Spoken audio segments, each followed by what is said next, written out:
High guys, welcome to my channel তাফ। Welcome to new mini vlog with me. তোমরা সবাই কেমন আছো? আশা করি তোমরা সবাই খুব ভালো আছো। আমিও খুব ভালো আছি। তো আজকে তোমাদের সাথে আমি শেয়ার করবো আমার সন্ধ্যে থেকে রাতের রুটিন। তো সন্ধ্যেবেলা ঘুম থেকে আমি আর মাম্মু ওঠার পর মাম্মু চলে যায় মা বাবার কাছে, এবং আমি একটু নিজে মানুষের বাচ্চা হওয়ার জন্য চুল টুল আঁচড়ে নিই, কারণ সারাদিন আঁচড়ানো হয় না। তারপরে এই যে দেখো, এখন থোকা থোকা চুল পড়ার জন্য আমি খুব সমস্যায় ভুগছি, কি জানি কী করবো। মাম্মুর জন্য আগের দিন আমরা কিনেছিলাম স্লেট, পেন্সিল, স্কেচ পেন, এবং তার জন্য একটা ব্যাট এবং বলার। এই যে অ্যাক্রিলিক কালারের তোমরা বক্সটা দেখছো, এটা কিন্তু কাকু আমাদেরকে ফ্রি দিয়েছিল। তার জন্য খুব খুশি হয়ে গেছিলাম। গুছিয়ে গেছে আগে রেখে দিই, কারণ মাম্মু এলে এক্ষুনি সব তছনছ করে আমার রেখে দেবে। আর এখন আমি বিকেলবেলা এত ফালতু পোজ থাকি যে এখন আমার খুব সেলাই করতে মন চাইছে। তো এই নতুন কুর্তিটা আগের দিন আমি একটুখানি সেলাই করে রেখে দিয়েছিলাম, বাকি সেলাইটা আমি সেই দিনকে বসে বসে করছিলাম। কি জানি কতটা করতে পারবো, কিছুক্ষণ পর তো মাম্মু চলে আসবে।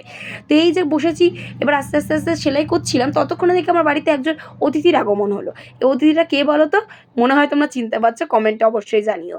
আর এই যে মাম্মুর জন্য ম্যাগি, আমার জন্য হচ্ছে তাকে তেলালাম যে তুমি চা খাও, কিন্তু সে চা খেলো না। বারবার বাবা চায়ের জন্য আমি কাউকে ফোর্স করি না।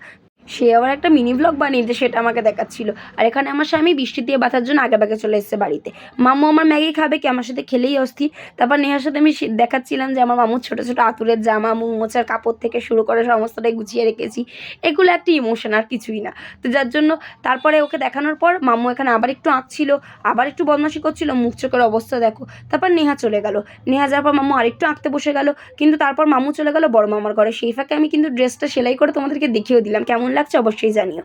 আর এই দেখো, এখন আমি বসেছি আধ ঘটকার সময় রাত 10টা নাগাদ স্কিন কেয়ার করতে। কারণ একটাই, কারণ মাম্মু রোজ রোজ কারোর বাড়ি যায় না, আজকে মামার বাড়ি গেছে, তো সেই ফাঁকে করে নিচ্ছি। এখানে ফেস ওয়াশের জন্য আমি ইউজ করেছিলাম জয়ের উপচান ট্যান রিমুভাল ফেস ওয়াশটা, এবং তারপর চুল টুল বেঁধে নিলাম ভালো করে।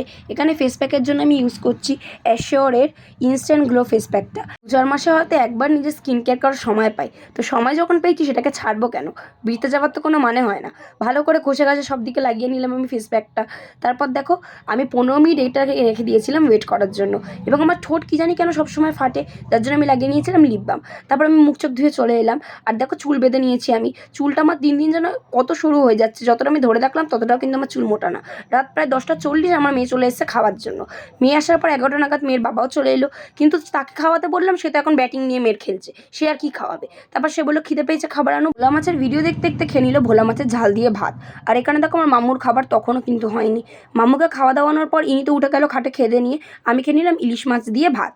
এবং তারপর আমি করে নিলাম বাসন কোসন মেজে নিয়ে আমি মশারিটা করে নিলাম, কারণ মশারি ছাড়া তো মাম্মুকে নিয়ে আমি শোবই না। তারপরে মাম্মু আমার এখানে চলে এলো, মাদের বাড়িতে একটু গেছিলো। রাত প্রায় 12টা, তখন ইনি ঘুমিয়ে পড়েছে। দেখো, তোমাদেরকে সময়ও দেখিয়ে দিচ্ছে। আর এনার চোখে তখনও ঘুম নেই। রাত 1টা দুজন মিলে তখন ফাইনালি ঘুমালো। এবার হচ্ছে আমার ঘুমানোর সময়। তো সারাদিন আমার এইভাবেই যায়। আশা করি ভিডিওটা তোমাদের ভালো লেগেছে। যদি ভালো লাগে অবশ্যই like, comment, share and subscribe করে দিও গাইস। বাই।